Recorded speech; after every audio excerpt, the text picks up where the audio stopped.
অর্থ হলো সিজদা করার জায়গা। মসজিদ শব্দের অর্থ হলো সিজদা করার জায়গা। এবং মসজিদ বলা হয় যেই জায়গায় মানুষেরা সাজদা করে, ছোট হোক বড় হোক, মাঠে হোক, সেই জায়গাটার নাম হচ্ছে মসজিদ। সেই জায়গাটার নামই হচ্ছে মসজিদ। এই পৃথিবীর বুকে যত বড় জমিন রয়েছে, এই পৃথিবীর বুকে যত বড় জমিন রয়েছে, সমস্ত জমিনের মধ্যে আল্লাহ তাআলা সব থেকে নিকট এবং আল্লাহ তাআলা সব থেকে উত্তম স্থান হচ্ছে মসজিদ, এবং সব থেকে জঘন্যতম স্থান হচ্ছে বাজার অর্থাৎ মার্কেট।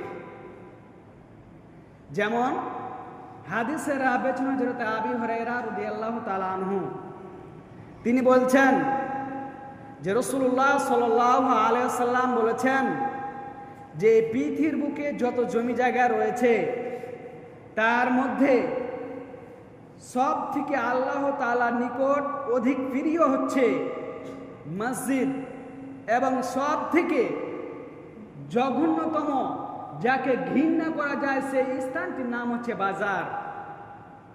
এখন মনে করবেন, প্রশ্ন করবেন যে মুল্লি সাহেব আপনি কেমন কথা বললেন? তাহলে আসুন, আপনি যখন বাজারে যাবেন, বাজারে গিয়ে দেখবেন বাজারের মধ্যে মানুষেরা মিথ্যা কথা বলে ব্যবসা করে। শুধু এই পর্যন্ত না, বাজারে যাবেন, বাজারে গিয়ে এক মানুষ অপর মানুষের ওপরে কি করে? হিংসা হাসাদ করে, হিংসা করে নিজের টাকার গরম দেখিয়ে মানুষেরা ক্রয় করে নিয়ে আসে। শুধু তাই নয়, বাজারে যত প্রকারের ফিতনা রয়েছে, মিথ্যাবাদী, চুগলখড়ি, বেঈমানি, শয়তানি, কাজিয়া, ঝগড়া সব কিছু রয়েছে বাজারের মধ্যে রয়েছে। কিন্তু মসজিদের মধ্যে কি আছে? মসজিদের মধ্যে নেই। মসজিদের মধ্যে নেই। একজন জুয়ারি, সেই সারা দিন জুয়া খেলে বেড়ায়, তার কানটা ধরে যদি মসজিদে ঢুকিয়ে দেওয়া যায় তাহলে তাকে প্যারালাইসিস হয়ে যাবে, অর্থাৎ সে আর জুয়ার দিকে তার মনই টানবে না। একজন মদখোর, সে মদ খেয়ে তার লাড়ি বুড়ি সব সময় মদের সাথে তার সম্পর্ক রয়েছে।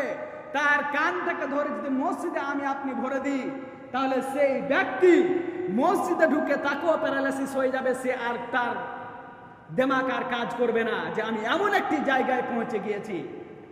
মসজিদ থেকে পেরিয়ে কত মানুষ, এক মানুষ অপর মানুষের গীবত করে বেড়াচ্ছে, এবং মসজিদ থেকে বের হয়ে মানুষেরা দ্বন্দ্ব শুরু করে দিচ্ছে। এবং এই গ্রামের মধ্যে সব থেকে যদি কালো ডাকাতকে নিয়ে আসেন মসজিদের ভিতরে, সব থেকে জঘন্যতম মানুষকে যদি এই মসজিদের ভিতরে নিয়ে আসেন এবং মসজিদে ঢুকে সেই তার দ্বারা দিয়ে তার জঘন্যতম কাজ হবে না, এরই নাম হচ্ছে মসজিদ। এবং এই মসজিদটা হচ্ছে সব থেকে আল্লাহ তাআলার কাছে সব থেকে অধিক প্রিয়। কিন্তু আজ আমরা এই মসজিদকে কি করেছি? ছেড়েছি। মসজিদের হালকে ছেড়ে দিয়েছি।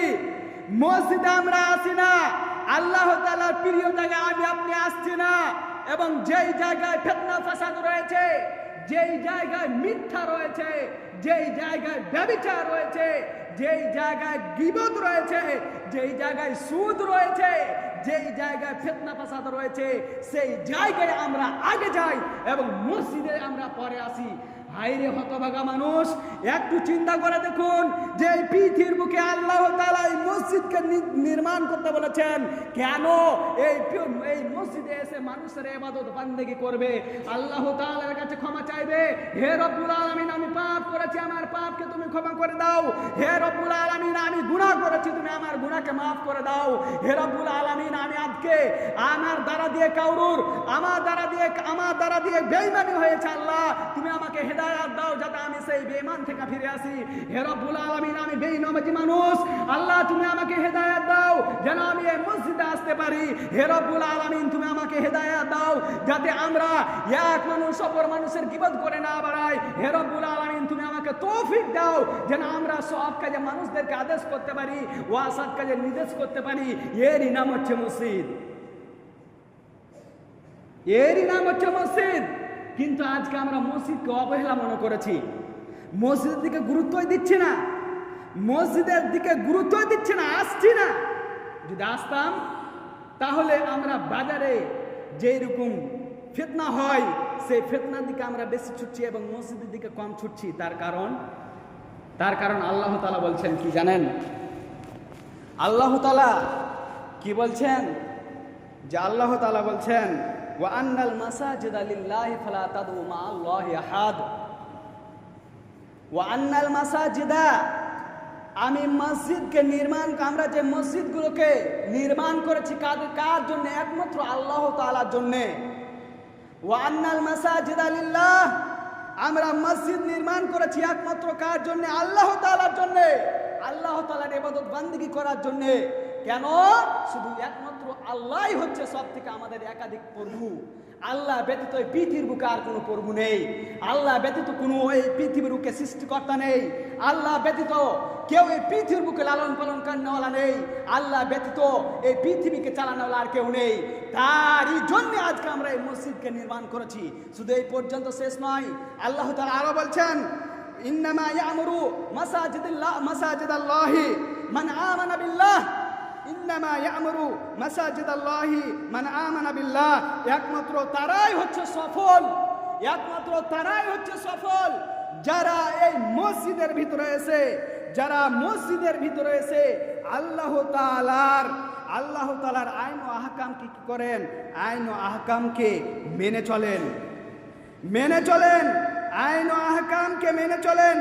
এবং তারাই হচ্ছে সফল যারা এই পৃথিবীর বুকে আল্লাহর প্রতি ঈমান নিয়ে এসেছে, যারা এই পৃথিবীর বুকে আল্লাহর প্রতি ঈমান নিয়ে এসেছে, যারা এই পৃথিবীর বুকে কিয়ামত বলে বিশ্বাস করেছে, ওয়া আকামুস সালাত, এবং যারা এই পৃথিবীর বুকে সালাত আদায় করেছে, ওয়া আতাজ যাকাত, এবং যারা এই পৃথিবীর বুকে যাকাতকে প্রদান করেছে। এবং আল্লাহ তাআলা বলছেন ওয়ালাম ইয়াখশা ইল্লাল্লাহ, এবং আল্লাহ ব্যতীত তারা কাউকে ভয় করে না।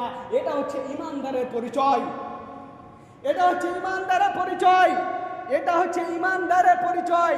ওয়ালাম ইয়াখশা ইল্লাল্লাহ, যারা আল্লাহ ব্যতীত অন্য কাউকে কি করে না? ভয় করে না। যারা আল্লাহ ব্যতীত অন্য কাউকে ভয় করে না, তারা কি? যারা হচ্ছে ঈমানদার, তারা এই মসজিদকে কি করবে? আবাদ রাখবে। আবাদ শব্দের অর্থ হচ্ছে মসজিদে ঝাড়ু দেওয়া, মসজিদ নোংরা হয়েছে মসজিদে ঝাড়ু দেওয়া, মসজিদের কোনো জিনিসের প্রয়োজন রয়েছে সেই প্রয়োজনকে পূরণ করা, মসজিদের কোনো জিনিস খান্তি রয়েছে সেই খান্তিকে পূরণ করা, মসজিদে আবর্জনা নোংরা পড়ে আছে সেই নোংরাকে বের করা, মসজিদে এসে আল্লাহ তাআলার কাছে 5 বার দিনে রাতে সাড়া দেওয়া, আল্লাহ তাআলার কাছে কানা, আল্লাহ তাআলার কাছে ওয়াসুল ঝরা, এবং আল্লাহ তাআলার কাছে তওবা তাহলিল করা, এবং আল্লাহ তাআলার কাছে জাহান্নাম থেকে পরিত্রাণ চাওয়ার নামই হচ্ছে আবাদ করা। যারা ঈমানদার হবে তারা এই পৃথিবীর মুখে বেশি বেশি করে কি করবে? আল্লাহ তাআলার এই মসজিদকে আবাদ করবে। আর যারা ঈমানদার হবে না, যারা মসজিদে ঈমানদার হবে না, তারা এই মসজিদকে আবাদ করবে না, তারা এই মসজিদকে আবাদ করবে না। আল্লাহ তাআলা আর অন্য জায়গায় বলছেন ওয়ামান আযলামু মিম্মান মানাআ ওয়ামান আযলামু, তারাই হচ্ছে সবথেকে জালিম, তারাই হচ্ছে সবথেকে জালিম যারা এই মসজিদের কাজকে কি করে? মসজিদের কোনো কাজকে করা থেকে বাধা দেয়। তারা হচ্ছে সব থেকে জালিম যারা মসজিদের কোনো কাজ করা থেকে বাধা দেয়। তারাই হচ্ছে সব থেকে জালিম যারা এই মসজিদে কোনো মানুষ আসলো এবং ঢুকতে না দিয়ে তাকে বের করে দেয়। এরা হচ্ছে সব থেকে বেশি জালিম, সব থেকে জঘন্যতম জালিম হচ্ছে ওরাই যারা মসজিদের কাজকে রুখে দাঁড়ায়, কিংবা কোনো ব্যক্তি যদি মসজিদে আসে আল্লাহ তাআলার ইবাদত বান্দেগী করার জন্য এবং তাকে মসজিদে ঢুকতে না দিয়ে তাকে বের করে দেয়, এরা হচ্ছে সব থেকে জালিম, সব থেকে জালিম হচ্ছে এরাই। তাহলে আল্লাহ তাআলা নিজের আয়াতে কোরআনে বলেছেন কোরআনে বলেছেন, এতে হাদিস না কোরআন। তাহলে মসজিদকে আমাদের আবাদ রাখতে হবে, মসজিদকে আমরা আবাদ রাখতে হবে।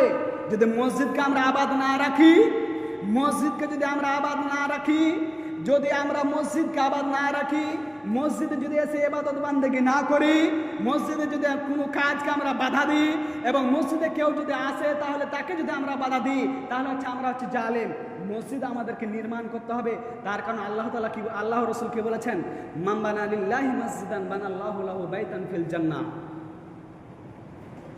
মান বানা লিল্লাহি মসজিদান বানাল্লাহু লাহু বাইতান ফিল জান্নাহ। যে ব্যক্তি এই পৃথিবীর বুকে একটি মসজিদ নির্মাণ করলো, ছোট হোক বড় হোক, কাবিরান আও সাগীরান, ছোট হোক বড় হোক, যেই ব্যক্তি এই পৃথিবীর বুকে একটি মসজিদ নির্মাণ করলো, তার জন্য আল্লাহ তাআলা একটি জান্নাতের ঘর নির্মাণ করলেন। এখন মনে করবেন যে ভাই আমি গরিব মানুষ, আমার অতটা অর্থ নেই, তাহলে আমি কি করব? তাহলে আমি কেমন করে মসজিদ নির্মাণ করব? মসজিদে যদি আপনি একটি ইটও দেন, কিংবা এক বস্তা যদি সিমেন্টও দেন, কিংবা একটা যদি রডও দেন, কিংবা একজন মিস্ত্রি যদি দিহারি দেন, তাহলে এত কিছু যদি দেন, তাহলে আপনার জন্য ওই মসজিদ তৈরি করার যত সমপরিমাণ মসজিদ তৈরি করার জন্য যা আল্লাহ তাআলা জান্নাতে ঘর নির্মাণ করবেন, সে অনুরূপ আপনি যা দেবেন আপনার সমর্থ অনুযায়ী অত সমপরিমাণ আপনার জন্য আল্লাহ তাআলা সেই জান্নাতে ঘর নির্মাণ করবেন, সব ঘর নির্মাণ করবেন। এখন ভাবছেন যে আমার ধন সম্পদ রয়েছে, আমি এখন দিব না, আমার ছেলেমেয়েরা ভোগ করবে। একটুকু ভেবে দেখুন যে এই ধন সম্পদ ছিল আমাদের বাবার থেকে দাদার, দাদার থেকে দাদার থেকে পরদাদার, এক এক করে ছিল।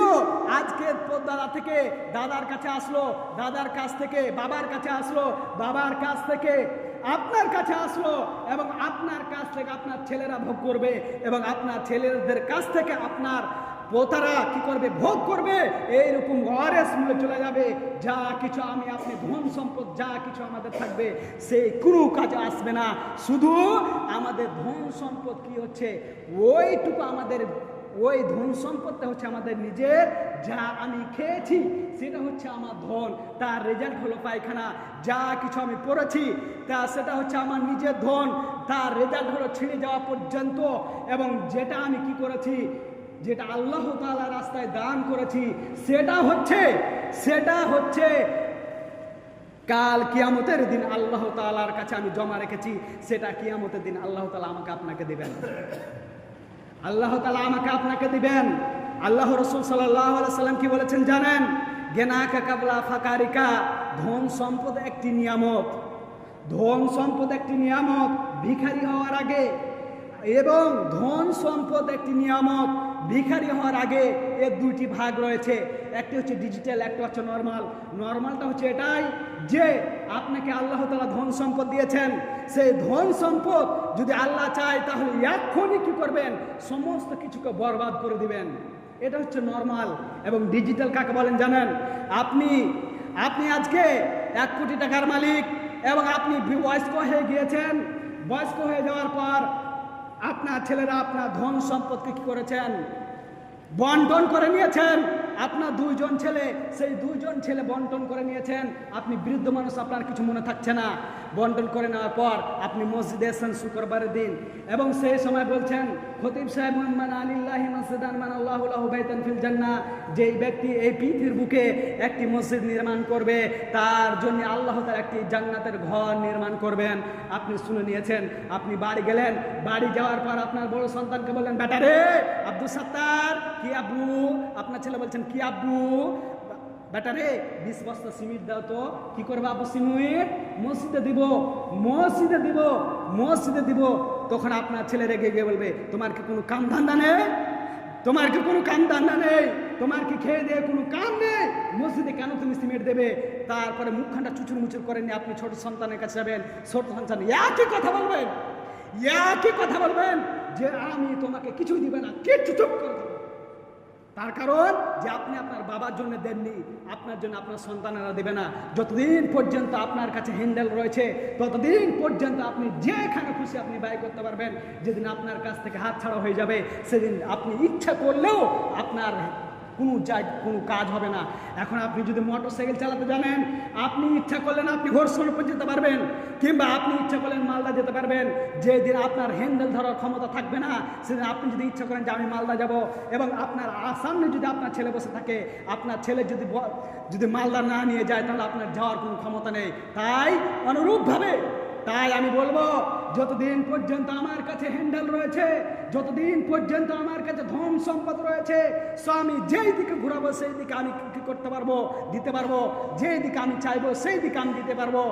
আজকে আমরা নিজের ধন সম্পদ বলে, আমাদের ছেলে মেয়ের ভবিষ্যৎ বলে আমরা জমা রাখি, কিন্তু একটুকু চিন্তা করবেন যে আপনার ছেলে, আপনার মেয়ে, আপনার পড়োশি, আপনার বাবা মা, আপনার সব কিছু, আপনি যা কিছু আছেন সমস্ত কিছু সব আপন গানাতে যাবে, এবং নিজের আমলের হিসাব নিজেকে দিতে হবে। আপনি ভাবছেন যে আমি আজকে জমাকে পৃথিবীর বুকে জমি করবো, বাড়ি করবো, ঘর করবো, যা কিছু করবো সব কিছু করবো। আপনার সব কিছু এগুলো হচ্ছে এই দুনিয়া বিকাশ। আপনি আখেরাতের জন্য কিছু করেন, এই মাদ্রাসায় দিবেন, মসজিদে দিবেন, আপনার ধন সম্পদ থেকে আপনি ব্যয় করবেন, দিবেন, আল্লাহ তাআলা আপনাকে খুশি হবেন। দান দিলে কোনোদিন দান কমে না, দান দিলে আপনার কোনোদিন ধন সম্পদ কমে না। যদি আপনি দান দেন তাহলে আপনার ধন সম্পদ কমবে না, আল্লাহ তাআলা আরো বাড়িয়ে দেবেন। যদি সুদ খান তাহলে আপনার একদিন ধ্বংস করে দেবে আল্লাহ তাআলা। আপনি যদি সুদ খান তাহলে আল্লাহ তাআলা আপনাকে ধ্বংস করে দেবেন, আর যদি আপনি দান দেন তাহলে আল্লাহ তাআলা আপনাকে আরো বাড়িয়ে দেবেন। আল্লাহ তাআলা বলছেন, ইজা মাতাল ইনসান ইনকাতা আনহু আমালুহু ইল্লা মিন সালাসাতিন সাদকাতিন জারিয়াতিন। যখন মানুষ মৃত্যু হয়ে যায়, তখন তার সমস্ত আমলের দরজা বন্ধ হয়ে যায়। যখন মানুষ মৃত্যু হয়ে যায়, তখন তার সমস্ত আমল কি হয়ে যায়? আমলের দরজা বন্ধ হয়ে যায়। ইল্লা মিন সালাসাতিন, কিন্তু 3টি আমল রয়েছে, সে আমলের দরজা কোনোদিন বন্ধ হয় না। সে আমলের দরজা কোনোদিন বন্ধ হয় না। ইল্লা মিন সালাসাতিন সাদকাতিন জারিয়াতিন। একটা হচ্ছে সাদকায়ে জারিয়া। সাদকায়ে জারিয়া কাকে বলে? সাদকায়ে জারিয়া ওকে বলা হয় যে আপনি মানুষের উপকার করার জন্যে, আরাম দেওয়ার জন্য একটি রাস্তার ধারে গাছ লাগিয়ে দিলেন, কিংবা একটি টিউবওয়েল পুঁতে দিলেন, কিংবা আপনি এই মসজিদের একটি ঘরকে নির্মাণ করলেন, কিংবা মসজিদে কিছু টাকা দিলেন, কিংবা কোনো একটি মাদ্রাসা খুললেন, স্কুল খুললেন। এইরকমভাবে যতদিন পর্যন্ত যা দ্বারা দিয়ে মানুষ উপকারিত হবে, ততদিন পর্যন্ত আপনার নেকি কবর পর্যন্ত পৌঁছাতে থাকবে। এটা হচ্ছে সাদকায়ে জারিয়া। আও ইলমিন, এবং এমন ইলম যা আপনি শিখেছেন, শিখার পর আপনি শিক্ষা দিয়েছেন, তিনি তাকে শিক্ষা দিয়েছেন, সে আরো অন্য কাউকে শিক্ষা দিয়েছেন। এইরকমভাবে যতদিন পর্যন্ত তার দ্বারা যে শিক্ষা পাবে, ততদিন পর্যন্ত তার নেকি কবরে পৌঁছে যাবে। আও ওয়ালাদিন সালিহিন, এবং নেক সন্তান যারা মৃত্যুর পর পিতামাতার জন্য দোয়া করবে। এই 3টি আমল ব্যতীত সমস্ত আমল কি হয়ে যাবে? বরবাদ হয়ে যাবে, তার আমল কোনো কাজে আসবে না। যাই হোক, আল্লাহ